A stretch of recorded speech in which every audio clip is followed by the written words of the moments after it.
Hello chess friends and welcome to Jozarov's chess channel and welcome to the Magnus Carlsen Chess Tour finals in 2020. So we are now in the Armageddon day of day 7. So this is the last game between Magnus Carlsen and Hikaru Nakamura, and it has been really an incredible final. So 3 times Hikaru Nakamura was in the lead when we watched the match games from day 1, day 2. Then Magnus Carlsen got back into the game, and today Magnus Carlsen was in the lead after the first game.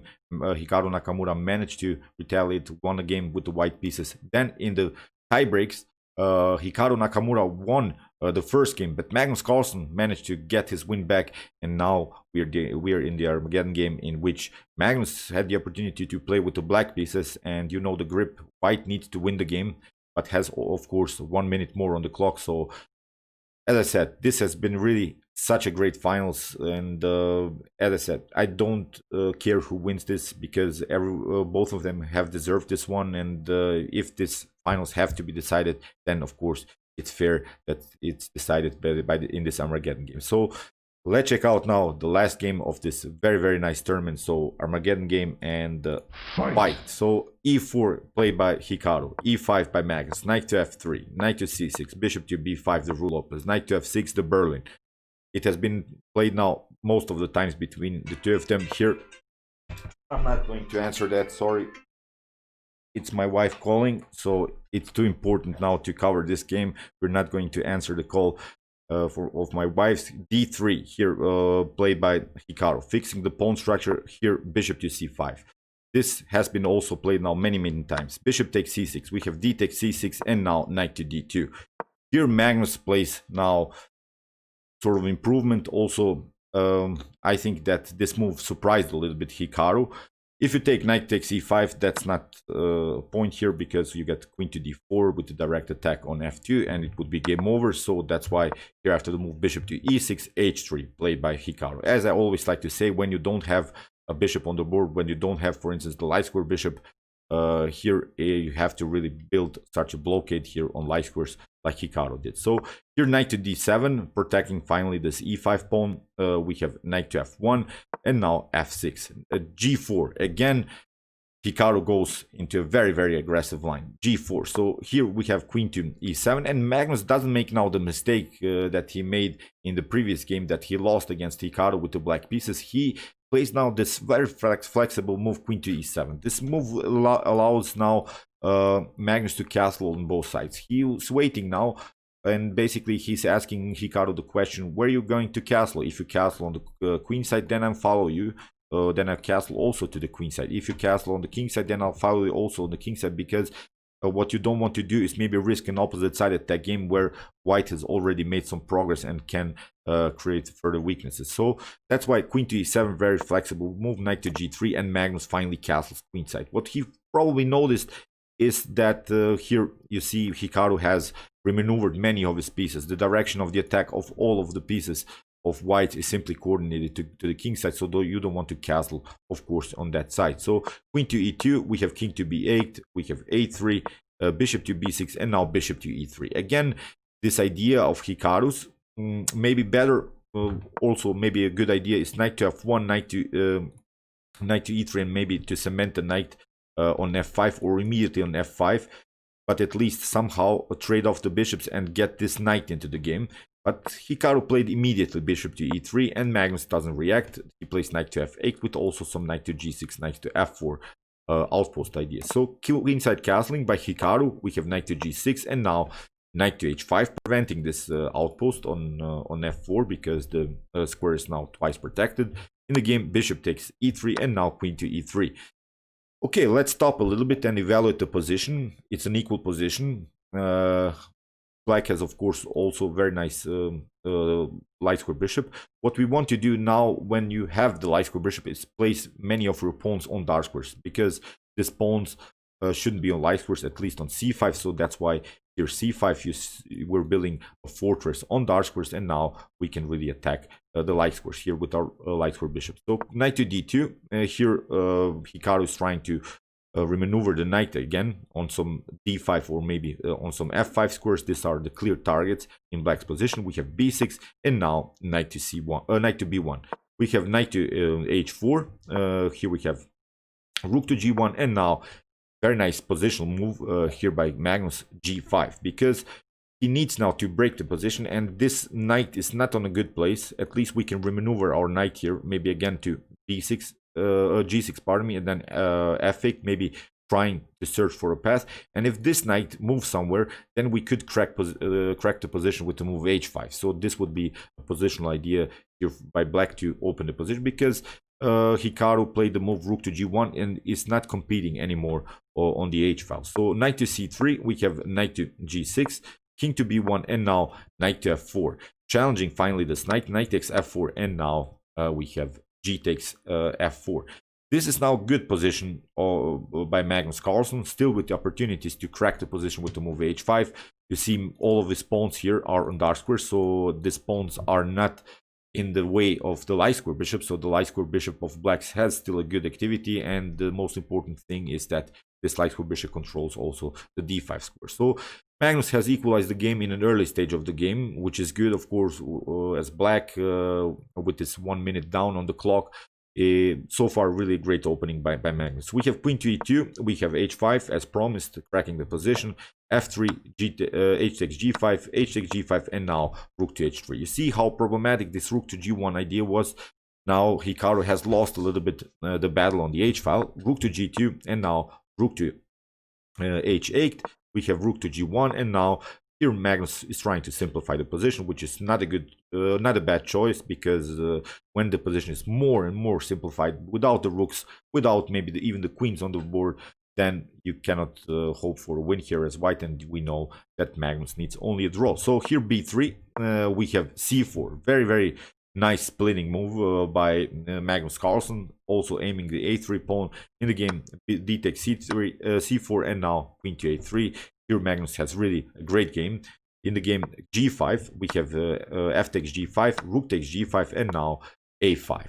What Magnus is trying further to do is again to split the pawn with the move a4. This a5 move is a provocative move a little bit, because it's not allowing here this knight to jump on very active squares. Then we could crack the position with the move a4, and that's why queen to d3 was played. So taking the pawn on e5 is not an option so far, as you have some problems on the first rank. So you see how complex now this setup is for both sides. It's really a tense game. In the game here, queen to d3 was played, king to b7, and now rook to g7. Here Hikaru is trying also some dangerous ideas, but the most important thing is that this bishop is playing a very important defensive role. It protects here the square d7. Hikaru Nakamura would love to include the queen somehow here. In the game, rook to g1, and now rook takes g1. Rook to h7, protecting, of course, the 7th rank, and now knight to a4. We have queen to d6, and here Hikaru, of course, knows if he goes into a more simplified line, this will be a draw. He plays the move queen to c3, and here Magnus missed, I think, a move which leads into a draw immediately, or a better game for black, because here Magnus had the opportunity to play queen to d4, forcing the trades of queens. After queen to d4, we would have e takes d4, and now we could cement really the position with c5. This is good really position for black, with opportunities to play rook to h3 and attack also the weak f3 pawn. So, but he didn't play that. He played bishop to d7. Here we have knight to b2, trying to improve the position of the knight, getting it to d3 and attack the weak the backward pawn here on e5. So rook to h3, we have rook to d1, and now queen to e7. Knight to d3, we have rook takes f3, queen takes e5, and now here Magnus plays a very nice queen sacrifice. Rook takes d3. So after queen to e7, rook takes d1. But what Magnus has noticed here, that he can build a fortress, and the fortress is a setup which is basically unbreakable when you can really create a compact position, for instance, with your bishop and rook in this particular position. Okay, black and white have pass pawns here, so of course white will try to play further with this pawn, but you have also to worry about your f pawn here from black's perspective. So that's why it's really a drawish game, and Magnus got what he wanted. After king to b2, we have bishop to c6 attacking the pawn. e5, you see, we have f3 continuing to push the pawn. We have rook to d2 with opportunities now to play f2. Finally, we have e6, f2. We have e7, and now rook to e2. Very important move here by Magnus, because the bishop and the rook are covering, of course, this very important e8 square. So in the game, queen to f7 was played, and now Magnus plays, of course, this very nice idea. He trades simply the pawns and creates really now the fortress, which is basically unbreakable in the game. Rook to g7. Here Hikaru tried to include the queen, but in order to make something happen, you have to also get your king somewhere, and the problem is now the rook can always cut off one particular rank on the board, and then you cannot include the rook into the game. So let's see now how Magnus built the fortress. Queen to e5, rook to g6, c3. We have rook to g2, creating some checks. Queen to e6, and now here Hikaru tries again to include the queen, but Magnus gives some checks and stays with his compact position. How to do that? You should really keep your pieces glued together. So you see the king is protecting the pawns, the king is also protecting the bishop is protecting the rook. So that's the setup how to play a draw against the queen. b4, we have 8xb, and now b5. Very nice move here by Magnus. Again, a simplification line, because after queen to d5, which Hikaru saw, of course, we have still the opportunity to play bishop to c6. We have queen to c5, but now very important move, rook to e6. If you try b5, then again we can retreat. So again, we would cover this very important square. In the game, here Hikaru tried king to c3. We have rook to d6. Again, this idea b5, but we can simply hide. And now Magnus brings the bishop on c8, where the bishop cannot be attacked. And as I said, we simply have to cut off one particular rank, and we'll move now the rook only to b6 and then to d6, and you cannot include the king into the game. It's a draw. So king to c4 was played, but you see now Magnus is just repeating moves. Rook to d6, rook to b6, and in this position both players agree to a draw. So okay, Magnus is the winner of this Magnus Carlsen Chess Tour Finals. Congratulations, Magnus. Okay, it's great. As I said, Hikaru could have won also this one. It would be fair also. Great finals. Congratulations to both players. They gave us so much fun during the weekend. I'm really glad that I covered this match game between the two of them. It has been really an intense match game. I hope you liked my coverage. I really tried hard to bring more and more games because of my regular work and my family. I really needed to make time for this, and I really enjoyed it to analyze this game, because we saw that they play basically like a world championship, because they played really this novelties. They improved the lines that they know. Really, they gave the best here in order to win this finals, and Magnus Carlsen got the luck again with the black pieces in the Armageddon game. So congratulations against Magnus Carlsen. I hope that Hikaru is not too disappointed. He deserved also the win. I hope he can get something somehow through that and still continue his chess, because he's a great guy and a great player, and we enjoy also his content on YouTube. So Hikaru, I'm sorry, but I hope you can make it through somehow, and that you're not too depressed about this loss. You really gave your best, and you're still our hero, of course. Okay, I hope that you enjoyed this finals. Meanwhile, you can watch my analyzed games from this series so far. Here's the link, and you can also watch some other content on my YouTube chess channel, some best chess games of all time and the best chess games played by computers. See you soon with some more videos, and chess is the best, of course.